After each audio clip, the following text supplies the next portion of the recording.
haletait, et la radio qui murmurait, et la télé qui marmonnait alors que les passants parlaient. Il y a les enfants qui criaient, et ma solitude qui hurlait, et ma solitude qui hurlait. La sonnerie saute et je sursaute d'un grand lit froid au parc et glauque, et déjà mes yeux qui se cognent contre les murs comme un ivrogne. Tous les robots m'aident une console de mon grille-pain à l'expresso, s'ébattent comme une famille entière, mais me parlent une langue étrangère.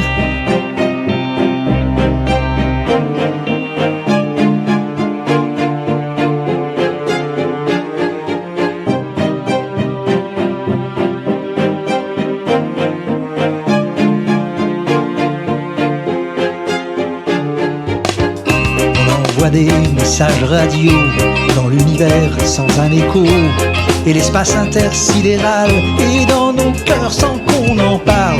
Au bureau on me tient des discours, je tape des dossiers en retour. La seule impression que laisse ma langue, c'est sur les tables qu'on me la demande.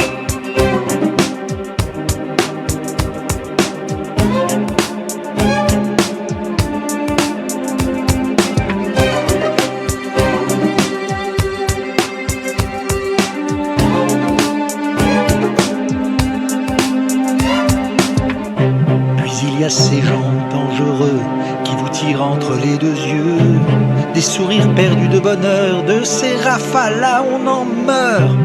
Plus il y a d'âmes sur cette terre, moins on se parle, plus on se terre. Dans ces tours surpeuplées d'errance, nos télés hurlent notre absence. Mais où vont-ils ces gens qui courent? Est-ce que l'allée est sans retour?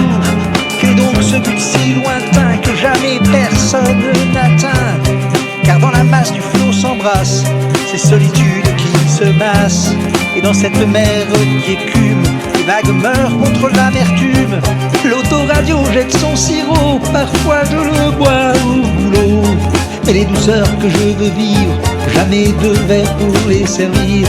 Quand je vois toutes ces directions, mon volant cherche l'horizon, et je tombe dans ce panneau bidon, petit meublé d'abandon. Il y a le silence qui haletait, et la radio qui murmurait, et la télé qui marmonnait alors que les passants parlaient.